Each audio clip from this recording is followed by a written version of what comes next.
So this is a revolution in terms of aircraft design. If you think March 1936, when the Spitfire first flew, was also the month that they had some big breakthroughs in terms of radar technology.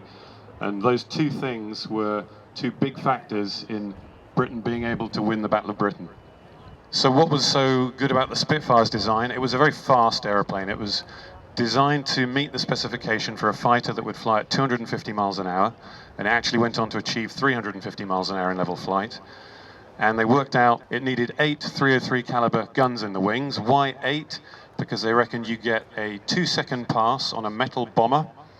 And they looked at the rate of fire of these guns and they said, we think you need, I think it was in the order of 250 bullets on target, so for that you need 8 guns. So the aircraft was designed around having 4 guns in each wing. As it turns out, those guns weren't quite enough to penetrate the armor that came along subsequently, so the 303 Brownings were replaced with 20mm cannon, or at least 20mm cannon were added. So if you look at the wing here, you've got 2 outboard 303 machine guns, and on an A wing, you'd have another one here and a 4th here.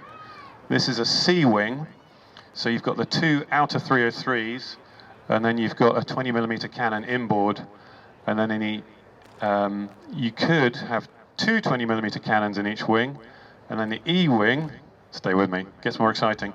The E wing had 50 caliber machine guns just outboard of the 20mm cannon. And on the stick there are 3 buttons. The top button gives you the lighter machine guns. The bottom button gives you the cannon, and then if you push the button in the middle, you let him have everything. And that you've got enough bullets to last around about 12 seconds, which doesn't seem very much, but when you compare that to a modern fighter, we're looking at about 3 seconds these days with the rate of fire of modern guns until, say, an F-35 runs out of bullets. So you really need to get in close before you shoot him. So when they said see the whites of his eyes, that's what they meant. You had to make sure every bullet counted. And unlike the Messerschmitt, which had most of its armament on top of the engine or firing through the engine, so you didn't have any harmonization issues, with the Spitfire, with the guns in the wings, you had to harmonize the guns at a certain distance. So that was something else that Spitfire pilots had to think about, in addition to those of the German contemporaries. What else did this have? It had flush rivets, so it all helped it go fast, and it had a revolutionary radiator design that was sunk into the wing with a convergent divergent duct, it says here. You can't really see it from, it's the oil cooler this side and the radiator the other side. In the Mark 9, they needed more cooling, so they put an extra radiator in the left wing, which is why the Mark 9 has symmetrical looking radiators under the wings. In this Mark 5, out of interest, because you've just got the one radiator, the glycol temperature on landing is typically 95 to 100 degrees. We need to shut the engine down by 110. So you've got about 30 seconds after landing before you turn the engine off. In a Mark 9 with the 2 radiators, that problem goes away, and it's a much easier aeroplane to handle on the ground, in terms of timing anyway. What else did the aircraft have going for it? The Merlin engine clearly shared with the Hurricane and many other contemporary aircraft, but a phenomenal engine. The only weakness is that it's liquid cooled. So unlike a radial, which has a larger frontal cross section, but is air cooled, a liquid cooled engine means you're quite slippery because you have a low frontal cross section, but you've got this weakness in design of having a liquid tank somewhere, and if you take a bullet in the glycol tank, in this case, it's not long before the engine will overheat and stop. A great view from the Spitfire. Compared to the Messerschmitt 109, it feels like you're sitting in a coffin. It's got a very heavy canopy, thick glass, and when you lower it, it feels like quite a terminal act. Whereas, and the view out of it isn't great. You've got all these bars and bits of iron everywhere, and you're sitting really low in the aeroplane. The Spitfire, in contrast, you get a really good view. The only downside to the Spitfire's field of view is that because the nose is so long in front of you, if you're pulling to try and shoot a target, your bullets will fall away from you, so you can't see where the bullets are going to hit the bad guy. So the Hurricane's nose is a bit more steeply raked, so it's a little bit better in that regard in terms of being able to shoot people in the turn. So just under 23,000 Spitfires and Seafires built. It was the only Allied fighter in production throughout the Second World War. And the difference in the Mark I to the very latest Marks was incredible. The Mark I had a 1,030 horsepower Merlin engine, and the later Marks were up at 2,340 for the Griffon. So, you know, well over twice the horsepower. The wing area didn't really change very much. So the latest Spitfire, latest version, was the equivalent of a Mark I with 32 passengers in terms of weight. So if you imagine what that does to the handling, it's quite significant. So the best handling of the Spitfires were generally the earlier ones, and this Mark V is the nicest I've flown. I haven't flown a 1 or a 2, but this Mark V feels like a little light aircraft, so something like a racer, but you've also got guns. It's just a wonderful machine to fly. The clipped wings do give you a bit more rate of roll, so this was an LF5, a low altitude fighter, and because it was low altitude, they took the wingtips off to give you a little bit higher roll rate. It also means when you land it, it sits a bit better on the ground. There's no tendency to want to get airborne again because the wing is so efficient, it just never wants to stop flying. The flaps are a relatively simple design. They're just what we call split flaps. So they don't give you much increase in lift, but they give you a lot of increase in drag, which is one of the things you want for landing, but more lift would be good. If you imagine the flaps going down and the radiators under the wing being completely blocked by the flaps, that's the main factor. That means you're so hot when you come into land in terms of radiator temperature. What else? She's a beauty. So a little bit more difficult to handle on the ground than a Hurricane because the approach speed is higher. In a Hurricane, the wheels are quite widely spaced. In a Spitfire, they're close together, which means if you land with any sideways drift in a Spitfire, it'll want to tip a bit more on you.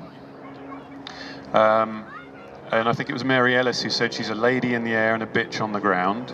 Compared to a Messerschmitt, I think she's probably quite well mannered on the ground. But I think once you've got the knack of flying a Spitfire, which doesn't take very long, it's relatively well behaved. The only real difficulty, and if you think guys of the age of 19 were flying these in the war, some 18-year-olds, not too many, with only a handful of hours, and some of those guys were getting to the frontline squadrons without any Spitfire time because there weren't enough Spitfires around.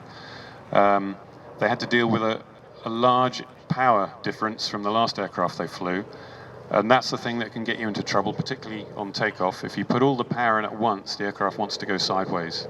So you need to feed it in slowly so that you've got enough rudder to overcome all that torque.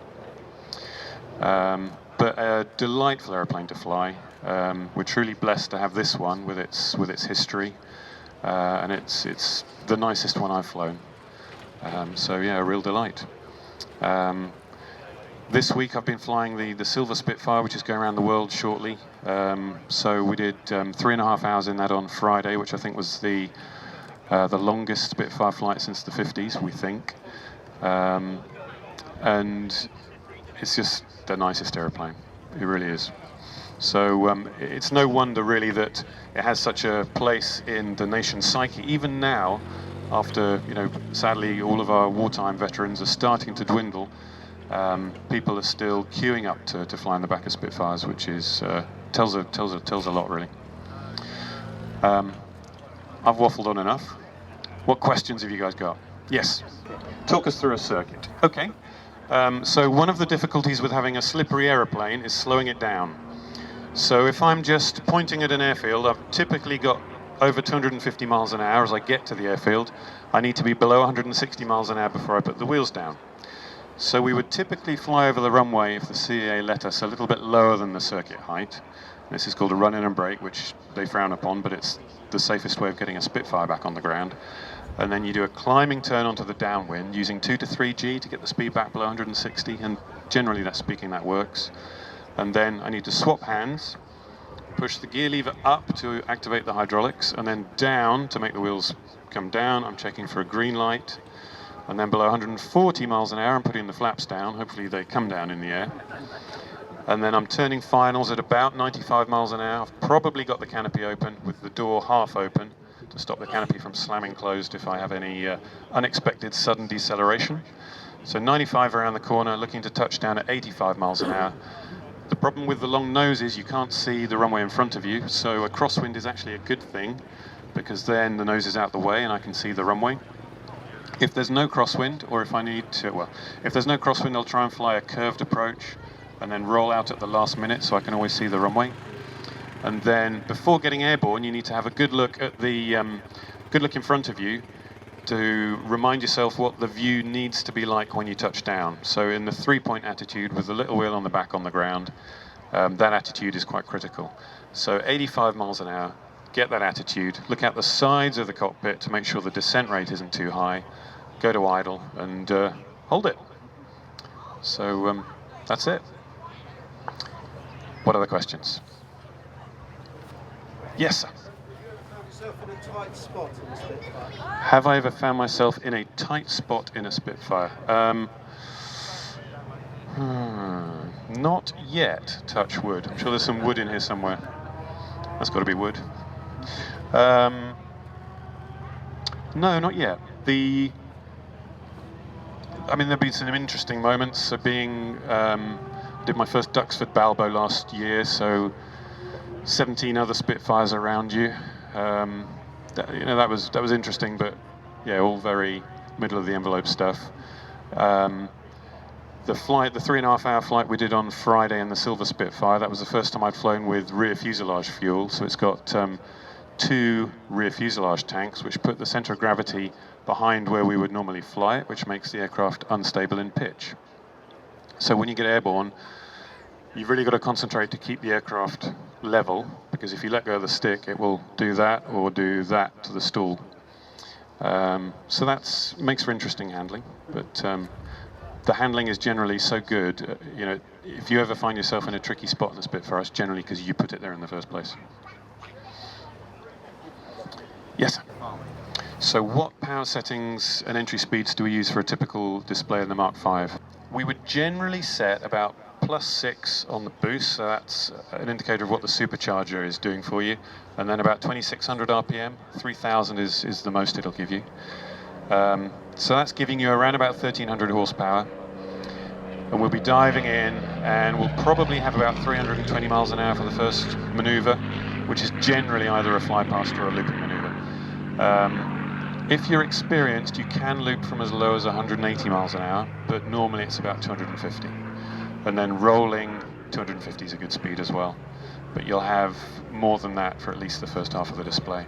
And then for the fly past bits of the display, I'll generally come back on the power to about +2, 2200 to let the engine cool down before landing. Yes?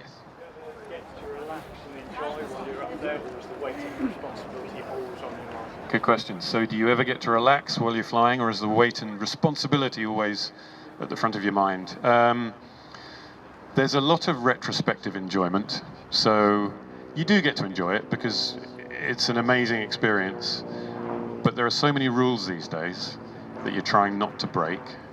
Obviously safety comes first, so we make sure it's a safe display, and then we overlay all those rules onto it. So first and foremost, you're trying to not screw up, preserve the aeroplane, not overboost the engine, not cook the engine, all of these things. And when you land with a pint in your hand, I think that's when you reflect on how much you actually enjoyed the trip. Yes? What's the stall speed? So typically, I've just been stalling a Mark 9, which is a bit heavier than this, but the Mark 9 stalls at 73 miles an hour clean, about 65 with flap and gear down. So you've got a good 20 miles an hour on your last look speed as you touch down.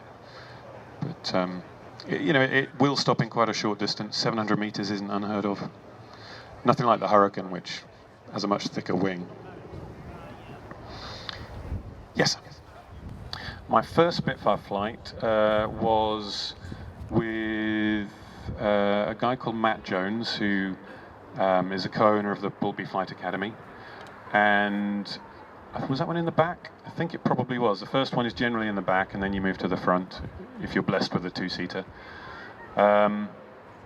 So what had I flown? I'd flown Yaks and Things and some of the aircraft here, but nothing else Second World War at that stage. The power was definitely the thing that will stay with me. We only go up to +6 boost for takeoff to preserve the engine. You've got +12 if you need it.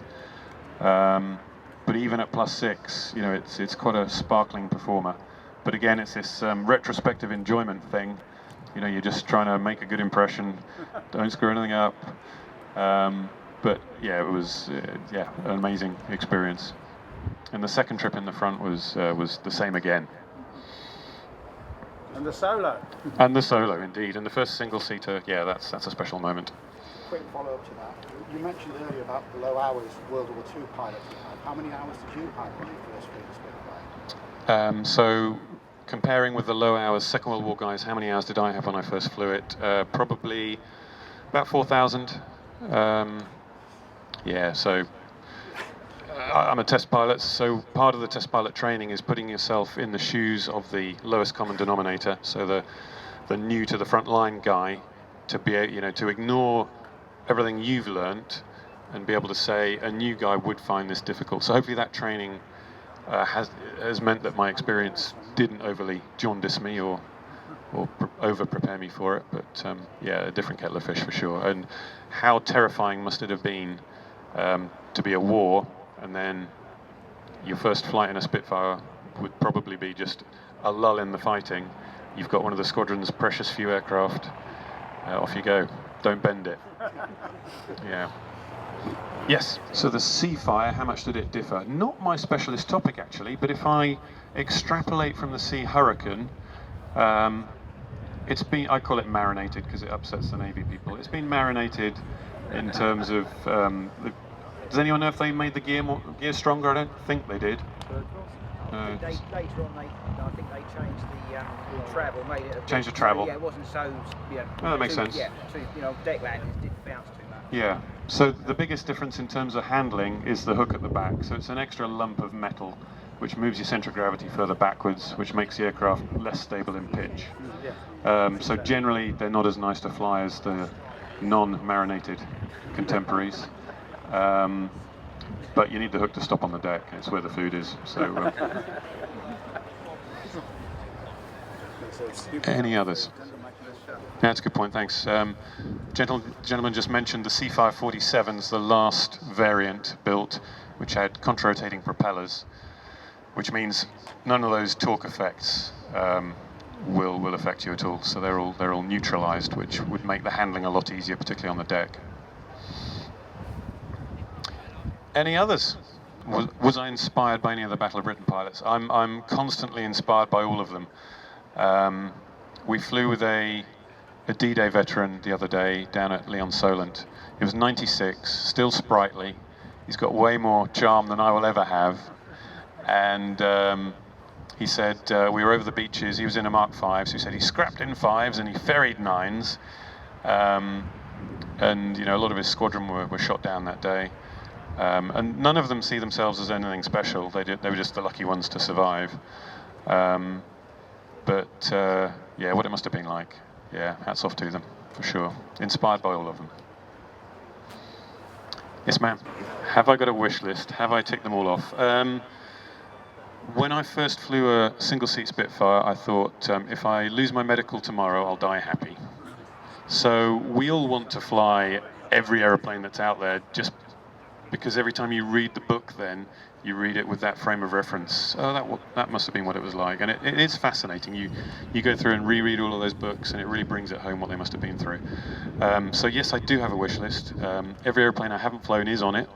What's the best yet? Top 3, Spitfire, F-35, and then either the Jungmeister or the Harrier. The Harrier for the challenge, the Jungmeister because it's delightful. Yes, sir. I had a list of things to research before standing here, and that was, the gentleman asked, the wartime history of this aircraft. That was the one thing that I never got round to. It did end up flying from the New Forest where I live, so I know that much, but it was a 1943 aircraft, I think, so relatively... 1942? Okay, 1942. So the Mark 5s were generally 42, 43, the Mark 9s were 43, 44. I can't remember. Does anyone? Czech Air Force, they've still got the... It's Czech, yes, absolutely. The Air Force did use, was it a Czech squadron in the New Forest? 302. No, 310. 310. Okay. It was the, 312 and 310. I think Are you able to give us a 20-second potted history if I hand you the microphone? Yeah, go on, here you go. Well, as far as I know, it's built in 1942, and I think that was the first. I think that was the first squadron it went for, was 312. Then, I mean, when it was restored in the 70s, it always had the 310 NN, the first NND, and then NNA. And they found out the code was, they made a mistake. That's what it would have had, and basically, I think there's possible evidence that it might have well flown, escort missions with Memphis Belle, and those, and I think really it was one of those things. I think by the end of the late war and that, when it was out of squadron service, it ended up at Loughborough, being as a training. And then it ended up in the Battle of Britain film, actually. That was there, and from there it was restored by the Shuttleworth, volunteers at Duxford. I think Neil Williams took it up for its first flight, and from it's been in my memory ever since I used to come to these shows. Sorry, in the 80s, early 80s when I was a kid and that. So yeah, it's always been one of those things, and you try and remember its history. But but that's not probably the best one, but it's a little summary, I guess. Yeah, of what, great. Well, thanks. Thank you. I'll be corrected and challenged. Thank you very much. Well, thank you all for listening. I hope that's educated you on the handling side and also the history. But the website's there if you need more history. It's all there, ready on my iPad to read. Thank you very much. Have a good day.